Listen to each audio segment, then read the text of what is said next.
Hey, hey, hey, how are you guys doing? I won't be before you long today, but I wanted to hop on really quick and just talk to you, give you some tips about post pandemic stress and how it relates to your hair.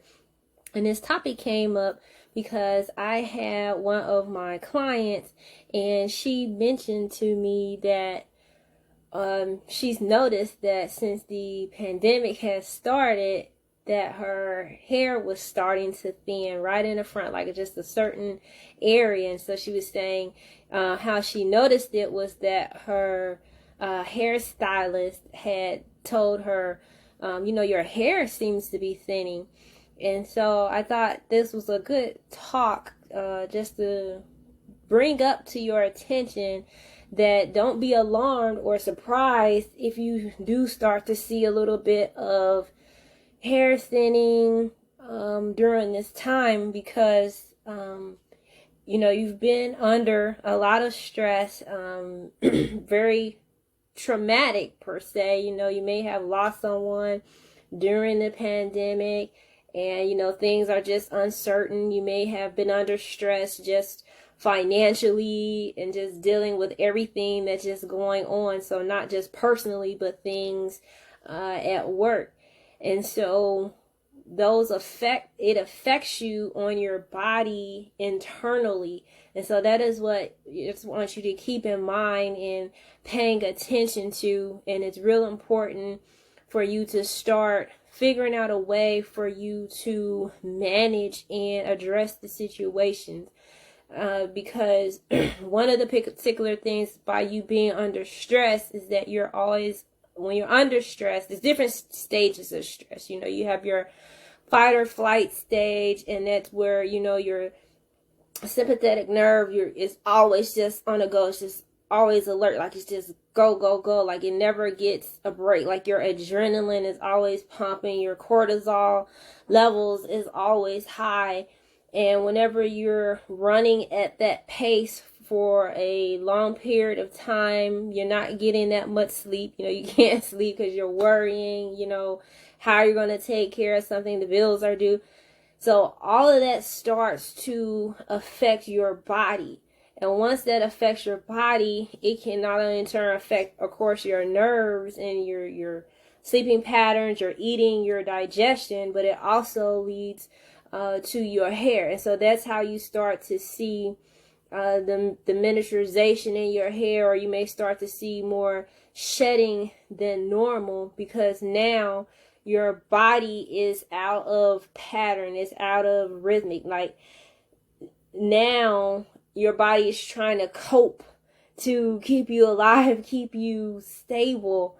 And I will say this, that the majority of the stress and the emotions, it is normal or what you're going through, but it's also going to be a lot about your mental and what you're thinking, and your emotions and how you're feeling, and it's going to play into that. And so as you're dealing with your hair loss, you're dealing with the pandemic, you're dealing with the stress, I want to give you a few tips that you can do right now. So now that it's post pandemic, well, not really post, but just between, that from the major crisis that we had, and things are starting to somewhat semi settle. We're starting to open back up. Businesses are starting to, I'm going to say normalize, but things are starting to get so much, situated now. So definitely make sure you're looking at a few things to help to manage your stress, because that's what this is really going to be about. And one of the things that you can do as far as managing your stress is to, learn to say no. So if you used to be one of those people that was always go, go, go, you're always busy, you ran errands, you had to do a lot of things for your household, now is the time to really start looking and seeing, where can I cut back? Where can I just get my self-care time in, my me time in? And I say that because if you're drained, you're burned out, that's going to in turn affect your immune system, and that's going to keep it lowered. And then that is just like welcoming or inviting, I wouldn't say illnesses, but that's increasing your potential of you, getting sick, not being able to rebound and take care of your daily responsibilities because you have all these burdens on yourself. And I'll use myself as an example because I used to be one of those people. It wasn't that I was doing it during the pandemic, but I used to be one of those people where I thought I had to just be busy for the sake of being busy. It's like I wouldn't never really set aside time just to sit still and be, because I thought, well, I'm working on my business, I'm working on this hair clinic, and I want to be the top in my industry. So I got to have all these certifications. And it was like I never really took the time to just be and just enjoy what I had, where I was, because it's like I have all this knowledge and a lot of people don't have that knowledge that's in my field. But in my mind, I was thinking that I had to be the best and I got to know these things. And so that in turn took a toll on me internally because, again, I never knew how to sit still. And so it was tough for me to really just deal with my emotions until I was forced to deal with them. So then it wasn't until that I was leading up into, having the health issues, having the high blood pressure, being pre-diabetic, because I was, eating and doing things like I wasn't exercising or doing the things that I needed to do. Like I knew to do them, but I wasn't doing them. So, oh yeah, did you? Yep. And that's what we have to do. You have to take the week off. Yes. And I've personally blocked out on my calendar in the next 3 weeks or 2 weeks. Next 3 weeks. Well, the first couple of weeks in June, I am taking off. Like I'm setting aside time. So this is my first time, actually blocking time off and saying, hey, this is my time. I'm going on vacation and, really be on vacation. And so I may be off social media a little bit, but, so just sitting out there, planning that time, and doing the things that I really want to do that gives me life, that gives me joy, so I don't feel strained or burdened. And I also noticed that when I was always on the go, always busy, I was short-tempered.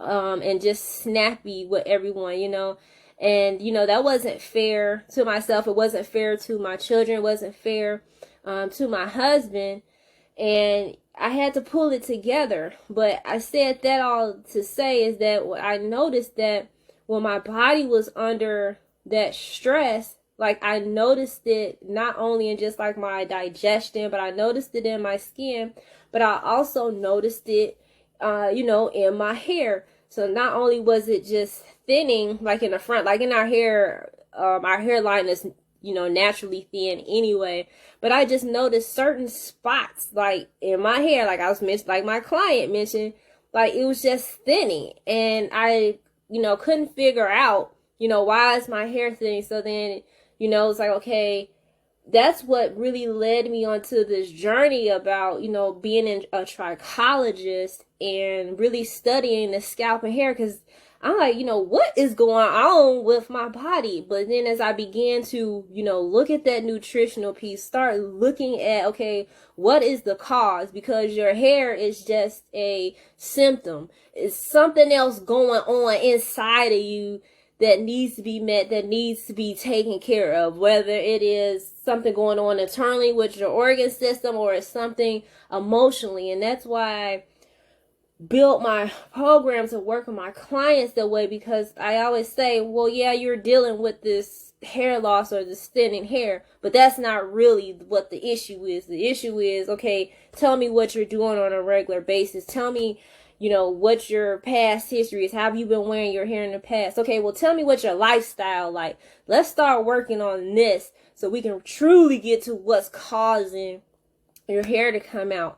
And so now that, like again, as I was saying, we're in this post-pandemic stress, I just wanted to really hop on and remind you again, give you a few things to help you just get through this. But if you start to see some hair loss happen, don't let that alarm you, but it's a chance, it's a wake-up call for you to start looking at what's going on within your system and saying, hey, I need to start making some changes. My body is out of balance, and this is what I need to start doing to get back on track. Again, one of the things that you can do is to not, stress yourself out and being busy. Learn to say no. You don't have to do several activities now in order to feel validated or confirmed. Next, now that the weather's starting to get nice, now you can get back outdoors and at least just go for a walk, fresh air. That will help to stimulate, to calm your nerves down. It changes your scenery. It also helps, with your circulation. Your blood system helps it to flow. That's another thing that you can do. And even journaling. That's one of the things that I've really been big at, and I continue to do it till this day, is journaling. It really helped me to just get my thoughts out, get those emotions up and out of my body. And then it just helped me overall. And so that's how I ended up creating my hair wellness confidence planner as well. But I'm going to talk about that shortly in another video coming up soon. So I'm really super excited about that. But so that was birthed out of my experiences that I have been going through. And so I've been, just working to put everything into a simple system for you so that you can rebuild yourself up and, heal your hair, heal yourself, heal your journey from the inside out. Because I realized, not everyone is able to get to the dermatologist like they would want to, or not everyone is able to get to a trichologist or a hair specialist. And so that is what my goal here is, to bring you this information so that you can start making the transition and doing what you need to do to keep your hair healthy, and to keep your body healthy, and just to be overall wellness and to be confident about who you are.